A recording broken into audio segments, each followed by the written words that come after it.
মানুষগুলো কাঁদতে কাঁদতে বলবে, চলো আমরা আদম আলাইহিস সালামের কাছে যাই, যেন আল্লাহর যে সুপারিশ করে আল্লাহ আপনি বিচার শুরু করেন। কিয়ামতের ময়দানে সবাই মিলে সাইয়েদনা আদম আলাইহিস সালামের কাছে যেয়ে বলবে, ইয়া আবাল বাশার ইয়া আউয়ালাল আম্বিয়া, ও আদম নবী, আপনি দুনিয়ার বুকে প্রথম নবী। আল্লাহ নিজ হাতে আপনারে 60 হাত লম্বা করে বানিয়েছেন, আপনার সম্মানে ফেরেশতাদেরকে সেজদা দিতে বলেছেন। দুনিয়ার প্রথম নবী, প্রথম মানুষ আপনি আল্লাহর যে সুপারিশ করেন যেন আল্লাহ বিচার শুরু করে।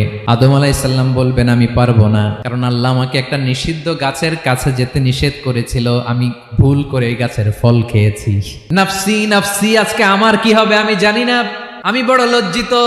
আমারে যদি আল্লাহ জিজ্ঞেস করে কেন খাইছিলাম, আমার কোনো উত্তর নাই, তোমারে বাঁচামো কেমনে আমি? নবীরা থরথর করে কাঁপবে সেদিন। আদম আলাইহিস সালাম বলবেন, আমি পারবো না, মাফ করো আমাকে, আমি পারবো না। ওই যে ভুল করে গন্ধম খেয়ে ফেলেছি, নিষিদ্ধ গাছের ফল খেয়ে ফেলেছে, আমি বড় লজ্জিত, অনুতপ্ত, আমি পারবো না। আজকে আল্লাহ এত রাগান্বিত হয়েছে, আগে কখনো আল্লাহ এত রাগান্বিত হয় নাই, ভবিষ্যতে আল্লাহ কখনো এত রাগান্বিত হবে না। আমি পারবো না, এক কাজ করো, তোমরা নূহ আলাইহিস সালামের কাছে যাও। কোন নবী? লোকেরা এবার পাগলের মতো দৌড়াতে দৌড়াতে আল্লাহর নবী নূহ আলাইহিস সালামের কাছে যেয়ে বলবে, ইয়া নবী আল্লাহ নূহ, আনতা আউয়ালুর রুসুলি ফিল আরদ, আপনি জমিনে প্রথম রাসূল। আদম আলাইহিস সালাম নবী ছিলেন, রাসূল ছিলেন না, এই দুনিয়ার বুকে প্রথম রাসূল ছিলেন আল্লাহর নবী নূহ আলাইহিস সালাম।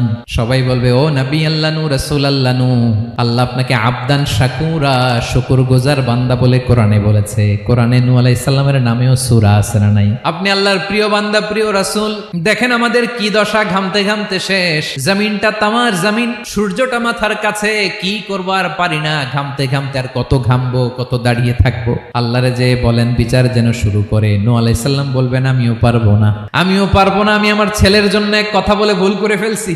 যখন মহাপ্লাবন হবে আমি বললাম, আল্লাহ আমার কলিজার টুকরা সন্তান রে বাঁচান। আল্লাহ বললেন, ও নূহ, সে তোমার সন্তান না, কারণ সে ঈমান আনে নাই, সে পাহাড়ের উপর দাঁড়িয়েছে, দেখি কেমনে সে বাঁচে। ওই যে আমি একটা না বুঝে আবদার করেছি, আল্লাহ আমার উপর রেগে গিয়েছিলেন। আজকে আল্লাহ ওই ব্যাপারে যদি আমারে প্রশ্ন করে, আমার কোনো জবাব নাই, আমি পারবো না, মাফ করো।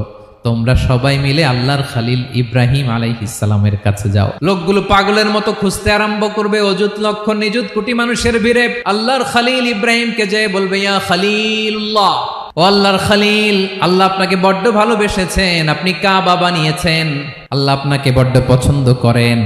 দেখেন আমাদের কি অবস্থা, আপনি যে আল্লাহর কাছে সুপারিশ করেন যেন আল্লাহ আজকে বিচার শুরু করে। আল্লাহর নবী ইব্রাহিম বলবেন, আমিও পারবো না, আমি আমার জীবদ্দশায় 3টা মিথ্যা বলেছি। কয়টা?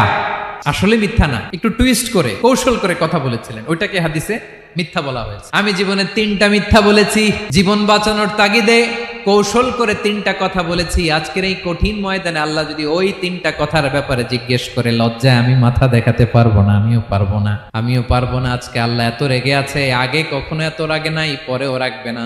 তোমরা সবাই মিলে বনি ইসরাইলের নবী মুসা আলাইহিস সালামের কাছে যাও। সবাই এবার যাবে মুসা আলাইহিস সালামের কাছে, যেয়ে বলবে, ইয়া নবী আল্লাহ মুসা, আপনি ছিলেন কালিমুল্লাহ, আল্লাহর সাথে সরাসরি কথা বলতেন, রব্বুল আলামিন আপনাকে তাওরাত কিতাব দিয়েছেন, আপনি যে একটু সুপারিশ করেন। আল্লাহর নবী মুসা বলবেন, মাফ করো, আমিও পারবো না, আমি দুনিয়ার বুকে ভুল করে একটা মানুষকে মেরে ফেলেছি।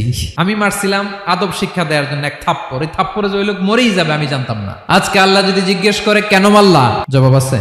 ওই লজ্জায় আমি অনুতপ্ত, আমি পারবো না, আমার এই কথা বলো না। আজকে আল্লাহ বড্ড রেগে আছে, আমি পারবো না। তোমরা আল্লাহর নবী ঈসা আলাইহিস সালামের কাছে যাও। কিয়ামতের ময়দানে মানুষগুলো পাগল পাড়া হয়ে আল্লাহর নবী ঈসা আলাইহিস সালামের কাছে যাবে, যে বলবে, নবী ঈসা আপনি রূহুল্লাহ, বাবা ছাড়া আল্লাহ আপনাকে বানিয়েছেন, ইনজিল কিতাব দিয়েছেন, মৃত মানুষকে আপনি জীবিত করতে পারতেন। আজকের এই কঠিন বিপদের দিনে আপনি আমাদের সাহায্য করেন। আল্লাহর কাছে যে বলেন যেন বিচার শুরু করে। ঈসা আলাইহিস সালাম বলবেন, আমিও পারবো না, ইন্নী উবিদতু মিন দুনিল্লাহ, আমার উম্মত খ্রিস্টানেরা আল্লাহরে বাদ দিয়ে আমি ঈসার ইবাদত করেছে।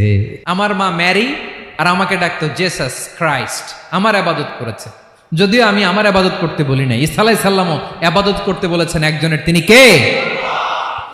আল্লাহর নবী ঈসা আলাইহিস সালাম বলবেন, আমিও পারবো না। আজকে আল্লাহ অনেক রেগে আছে, আমি পারবো না, তবে একটা পরামর্শ দিতে পারি, একটা সাজেশন দিতে পারি। আজকের দিনে এই কঠিন মুসিবতের কালে, এই কঠিন সময়ে কেউ আল্লাহর দরবারে দাঁড়িয়ে একটা টু শব্দ করার ক্ষমতা কারো নাই, একমাত্র আখিরি জামানার পয়গম্বর বিশ্বনবী মুহাম্মদুর রাসূলুল্লাহ ছাড়া।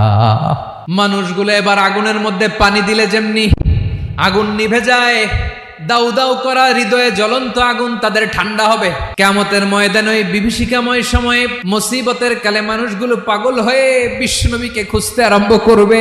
সবাই মিলে বিশ্বনবীর কাছে যেয়ে বলবে, ইয়া রাহমাতাল লিল আলামিন, ইয়া খাতামান নবীন, রাহমাতাল লিল আলামিন।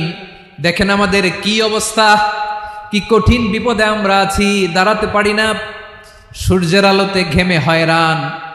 আজকে কেউ সুপারিশ করতে পারবে না, সব